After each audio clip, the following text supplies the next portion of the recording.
Okay, video number 2. I'm just going to give a short interior overview, starting with the driver's door. This little clip has come loose. I watched a video on how to restore it, the clip that holds this panel in place, but the panel itself is in good shape. The door panel, you know, driver's door is the one that usually gets the most wear, but it's almost perfect. There's a little spot there if you can see it.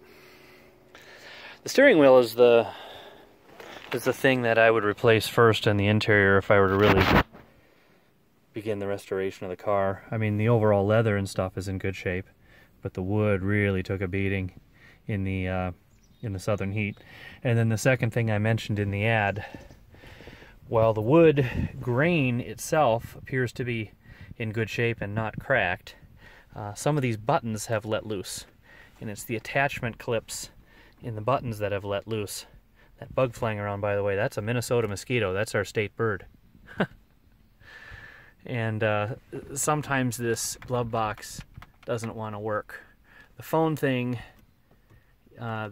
works. I mean, it opens and closes, but that's now a pretty useless 1990s vestige.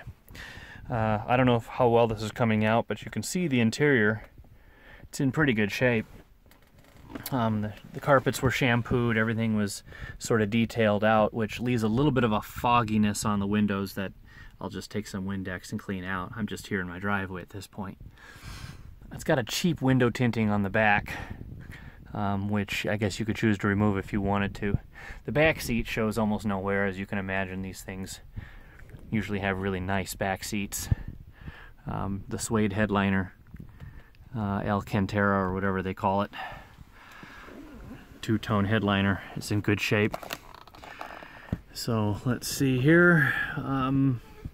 I'll give a little bit of the driver's seat, and this is where I live, by the way, so if you need to send a pipe bomb, here you go.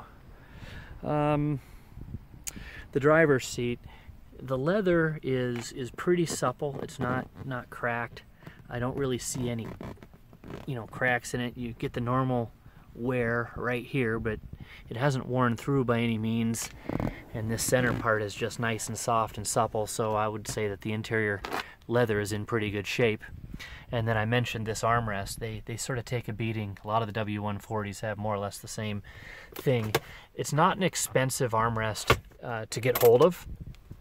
Actually, it's just that this darker chestnut portion of the two-tone, most of the armrests on eBay are this color and not the darker color.